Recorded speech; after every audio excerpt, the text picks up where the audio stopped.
Hi, guys. My name is Deb Kelsby, your professional chaos coordinator with FemPro Business Society. I help women make more money by using a proven system. If you'd like to talk more about that, you can go ahead and email me at deb@femprosociety.com. But what we're really here today is because we are joined by my new friend, Kyra, and we're going to talk all things money and business, which is why we're all in business, right? Is to make a little bit of money.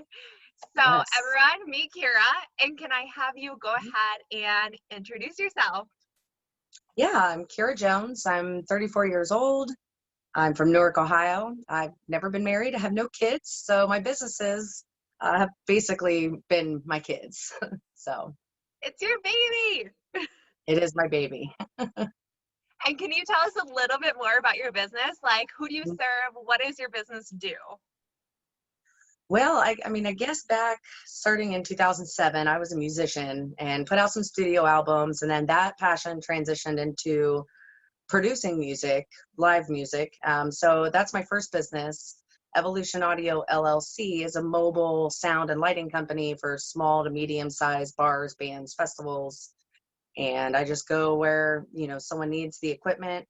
I set it up, I run it, and I pull it out. So I would actually refer to my speakers as my kids and my lights as my stepkids, because I'm a sound guy first. Over, I like sound over the lighting. But then obviously with the pandemic, everything kind of got shut down. So I had to shift focus. And had always thought about starting a financial education blog. So that's kind of what led me into financial coaching was, toying around with the blog. I became a master financial coach with Dave Ramsey Solutions. So a lot of people know the Dave Ramsey name as the get out of debt guy. So I work with their company as a coach, as like a freelance coach.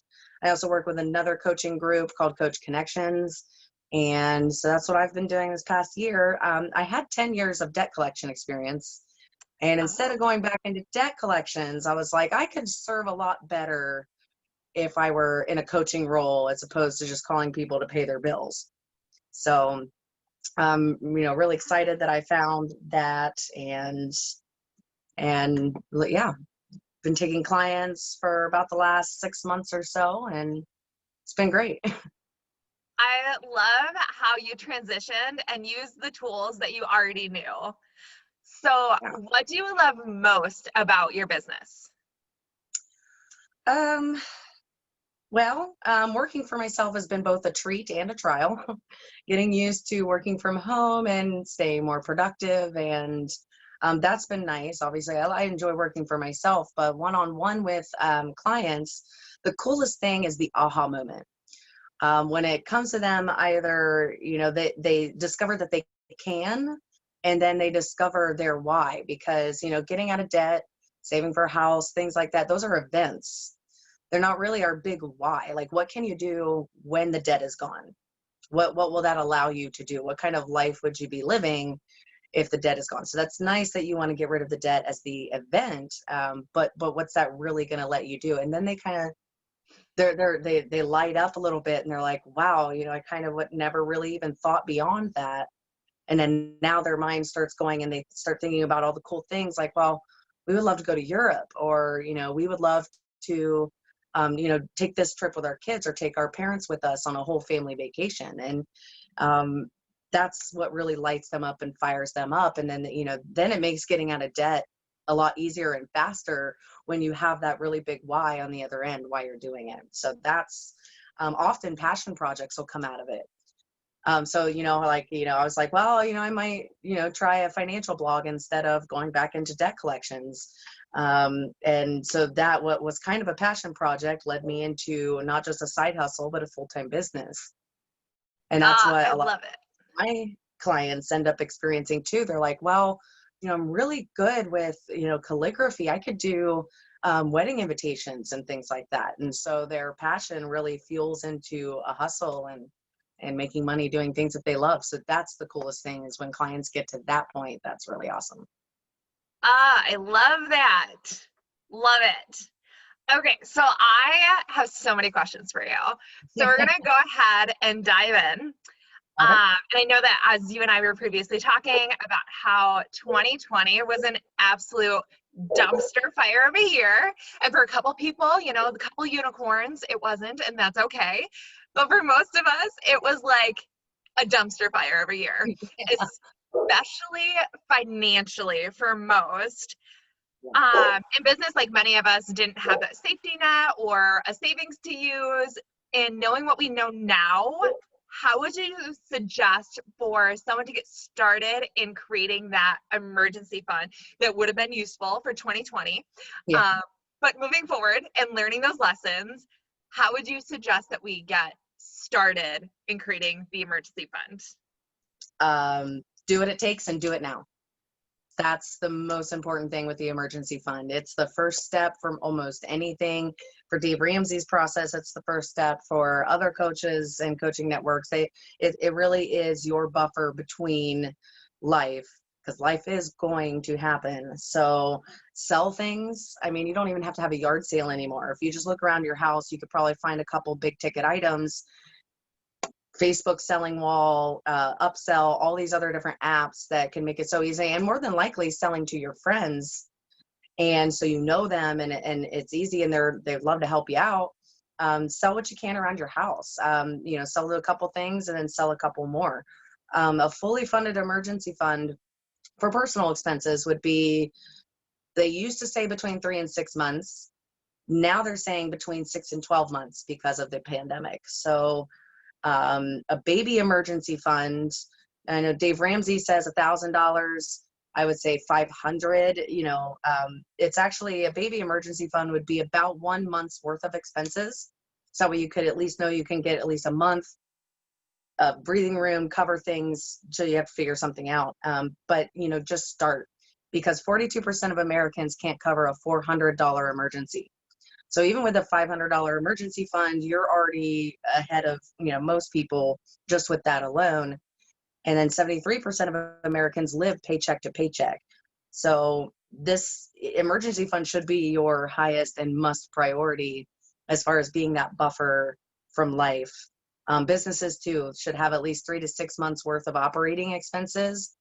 Unfortunately, you know, a lot of the small businesses in 2020 that were lost is probably due to the fact that they didn't have any type of safety net. They had no money really set aside. So yeah, the emergency fund's huge, and just get it as quick as possible. Then you can go to paying off debt. If you have to use the emergency fund, that's fine. That's what it's there for. So you stop paying down debt, you go back, you replenish your emergency fund to what it was, and then you can go back to paying off debt and things.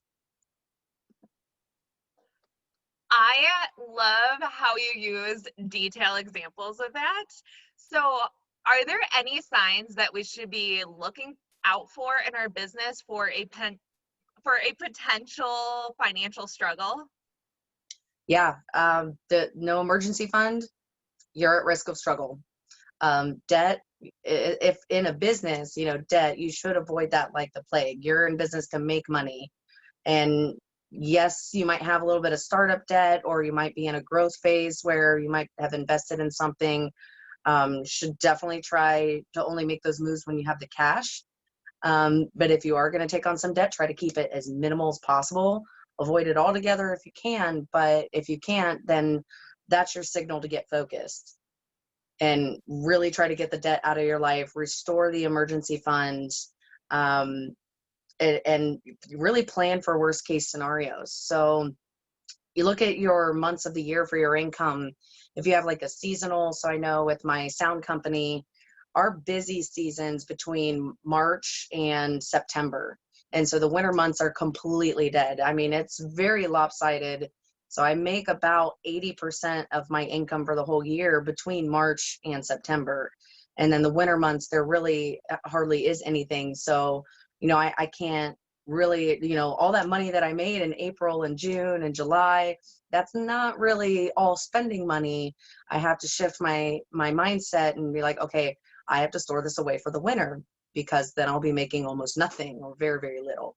So if you know, for example, um, one particular month of the year, like Christmas, December for a lot of people could be depending on the type of business. So with coaching, I'm not really selling a product, and a lot of people will hold off on the coaching thing, get through the holidays, and then at the beginning of the year, they'll invest in something like that. So I know December is a very slow month. So I have to think of that in advance. The other thing that you would be heading towards potential trouble and issues is if you're not setting aside taxes. If you're self-employed and you're not setting aside at least 15% of your income into a taxes only account, then when that hits in March, oh, we don't have an emergency fund in place yet. And now we owe the taxes. So now we're kind of in a hole. And then if you have a pandemic happen on top of that, well, now it's a snowball effect. And that tends to be what happens. Is it's not just any one small singular event. It's usually a string of events that, okay, we weren't prepared, and then this happened, XYZ happened, and then now it's dire. It's a bad situation. So plan for worst case scenarios, have an emergency fund, and as a business, try not to go in debt at all. Oh my goodness. Yeah. Everything that you mentioned, it's like, yeah, that's a lot of things that need to be planned for. And especially as like new business owners, a lot of the time I feel like they don't plan for those things. And even some seasoned business owners, and that's okay. But they also need someone like you that tells them, okay, these are the things that we need to be planning for. Mm-hmm. And I also like how you brought up the mindset piece, because I know that one's huge. So how do you think that the mindset of abundance or scarcity plays into financial success? It's the number one factor. It's so huge. The mindset is honestly the biggest factor, because they say that the finance and all of this is really only about 20% knowledge. I give you the plan. That's just 20%, the knowledge part. The other 80% is behavior. You want to know the number one secret to weight loss? I can tell you the number one secret to weight loss. Absolutely. Burn twice as many calories as you take in. It's as simple as that. Is it as simple as that though? Not really. That's why when you hire a personal trainer, they not only have the plan, but they work on the habits, they work on the mindset, and they're, your cheerleader cheering you on all the way. It's hard to change habits. So, you first have to kind of work on the mindset and the habits at like a small level in order to see the bigger changes take place. And mindset is definitely key. If you don't believe that you can, if you're completely, this won't work, you're right, it won't. When you have a coach or a personal trainer and they're injecting hope and excitement into the process, you should feel some of that hope and excitement as well. And, that'll carry you through the uncomfortable parts of working on the habit side of things until you've done it enough times, like working out on the equipment, working through the workout plan, that you just walk in and you do it without thinking about it. Same thing will happen with your money. You'll sit down and to create a budget, and it'll be much easier week after week after week once you start those small habit changes. So mindset's key. It's huge. Love, love, love that. Especially, yeah, it's definitely takes time in practice, kind of like exercising. Like you have to get into a routine and a habit. So, do you have any suggestions on how we can start making more money in this new year? Like, is it as simple as being smart with our money, saving, and putting it out into the universe that we just want to make more money? Yes, and yes. Being positive and being intentional. If you want to make more, you have to be intentional about it. So, for example, if you wanted to go to Disney World, and from Columbus, Ohio, are we just going to hop in the car and head south? I mean, probably not, right? No. Yeah. It's just, we have the GPS for a reason. We can punch it in. It's going to tell us, hey, there's traffic here. It's going to slow you down for an hour. Don't do that. Just because budgeting hasn't worked for you yet, just means you haven't found the right systems. Small habit adjustments at a time. Don't try to do everything at once. but focusing on one thing at a time. And in coaching, what we like to say is like refocus. So focus on what's important at that time, gain control, and set a plan.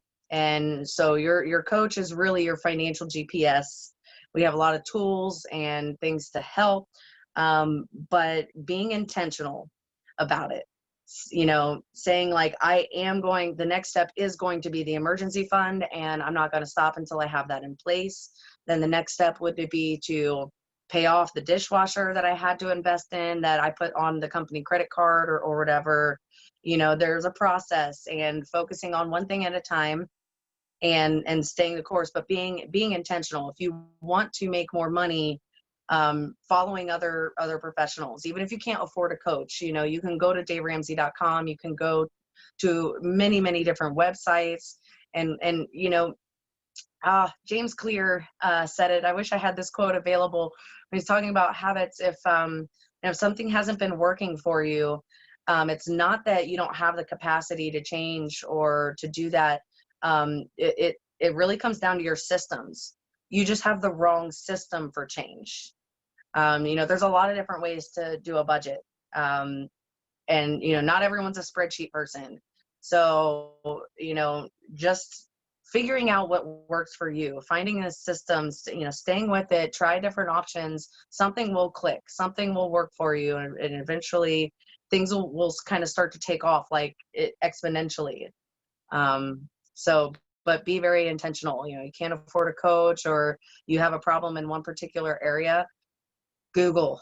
I mean, Google has been so huge. I Google everything that I'm not quite familiar with, or if I need a little bit of help with, someone out there has a tutorial, someone out there has, a free guide, or to be able to help you in specific niche areas. So be intentional, go out and find those, and refocus on what's important, gain control, set a plan.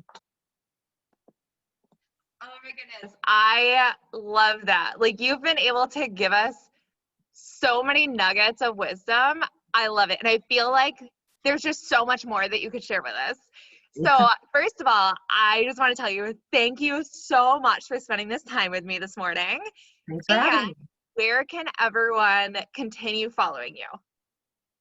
Mostly right now, I'm just on Facebook. I do have a free Facebook group. If you come and join and become a wallet warrior, there's all free tips in there. I do little money nuggets, and those are free, and they always will be. So I'm working on getting it set up like a learning course. So that way there will be a section on saving, there will be a section on paying off debt, and it'll be kind of, organized in a way that you can be like, oh, I want to learn on, paying off credit card debt, or I want to focus on budgeting. And so there'll also be tiny little snippets or money nuggets of information. And eventually I will be putting out an e-course, and my website, Financial Intervention Academy, will be up and hosted through Kajabi. So that way I can continue to put out educational resources. So particularly for folks that can't quite afford coaching, I want to be able to kind of guide them in a way that breaks the cycle of living paycheck to paycheck. So that way they can have money to start paying off debt, saving, or investing back in themselves. So the financial intervention system is the e-course I'm working on putting out, and really helping people to live under 70% of their take-home pay. So that way they always have 30% of their income going to saving, paying debt, and investing back into themselves with their business. So as a new business, things haven't always rolled out in the timeline that I had anticipated. So it might take until maybe end of February or so for me to get the course up and running. But Facebook for now, you can search my name or become a wallet warrior. That's my group. And that's about it for right now. Amazing. Thank you so much. It was great chatting with you. Thank you for having me. Bye. Bye.